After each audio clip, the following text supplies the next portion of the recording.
நுகர்வோர் மக்களின் அன்றாட தேவைகள் அவர்களுடைய பணி, தொழில்துறை, தயாரிப்புகள், பொருளாதார வளர்ச்சி ஆகியவற்றில் அடங்கியுள்ளது. மூவகை ஜிடிபிகளால் பொருளாதாரத்தை அறியலாம். செலவு அணுகுமுறை, மதிப்பு கூட்டல் அணுகுமுறை ஆகிய இரு வகைகளில் கணிசமான பொருளின் மதிப்பு அறியலாம். ஒரு நிறுவனத்தின் மொத்த வருவாய் கணக்குகளின் மூலம் ஜிடிபியை அறியலாம்.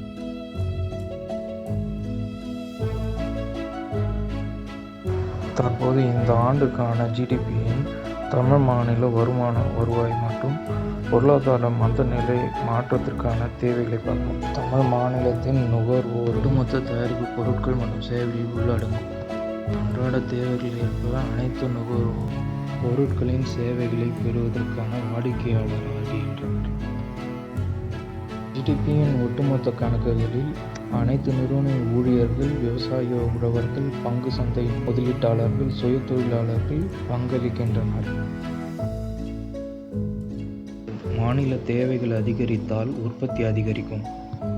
ஒருவேளை உற்பத்தி குறைந்தால் பொருளின் மதிப்புகள் உயரும். மாநில பண விகிதம் குறைந்தால் பணம் குறையும். பணம் குறைந்தால் விலைவாசி உயரும். விலைவாசி உயர்வுக்கு காரணங்கள் பண விகிதமாகும். பண விகிதம் உயர்ந்தால் மாநில பண பரிமாற்றங்கள் உயரும். மந்த நிலை காரணமாக பொருளின் மதிப்புகள் குறைவடையும். விலைவாசிகள் குறையும்.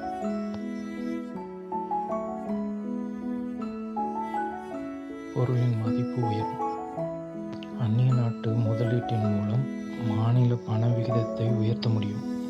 அந்நிய முதலீட்டால் தமிழர் பண விகிதம் உயரும். இது ஏற்று மாநில பண விகிதத்தை சமன் செய்யலாம். பண பரிவர்த்தனை மதிப்பீடு உயர்கிறது.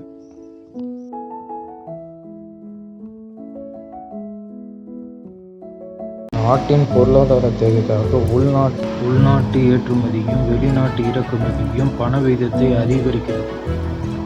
மொத்த ஜிடிபியில் இறக்குமதி இடம்பெறாது. உண்மையான ஜிடிபி என்பது ஒரு நிறுவனத்தின் மொத்த வருவாய், அரசாங்க முதலீடு, ஏற்றுமதி வருவாய், வணிக முதலீடு மற்றும் நுகர்வோர் சேவை உள்ளடங்கும். ஜிடிபியின் மூலம் மக்களின் சராசரி சம்பளம் நிர்ணயிக்கப்படுகிறது. ஜிடிபி பெர் கேபிட்டல் என்பது ஒரு சராசரி மனிதரின் சம்பளம், மேலும் தோராயமான ஜிடிபியின் வளர்ச்சியாகும்.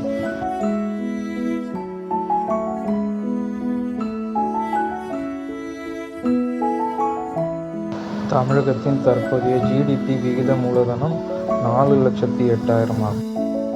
2023 முதல் 24 ஆண்டுக்கான அனைத்து மாவட்டங்களின் ஜிடிபி பர் கேபிட்டல் தற்போது வெளியிடப்பட்டுள்ளது.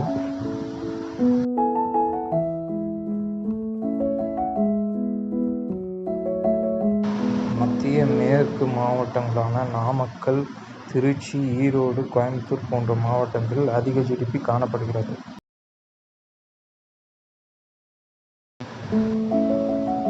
தற்போது மாவட்ட வாரியாக உள்ள ஜிடிபி கணக்கெடுப்புகளின் அணிவகுப்பை பார்ப்போம். வடக்கு பகுதிகளில் திருவள்ளூர், காஞ்சிபுரம், சென்னை போன்ற இடங்களில் அதிக வருவாய் உள்ள ஜிடிபியாக காணப்படுகிறது. மேற்கு திருச்சி மாவட்டங்களில் அதிக ஜிடிபி வருவாய் உள்ளது. கன்னியாகுமரி 2ஆம் நிலை ஜிடிபி மாவட்டமாக கருதப்படுகிறது. டெல்டா விவசாய பகுதிகள் 3ஆம் நிலை ஜிடிபி மாவட்டங்களாக கருது. தர்மபுரி, நீலகிரி, தேனி, கிழக்கு மாவட்டங்களின் பகுதிகளில் குறைந்த ஜிடிபி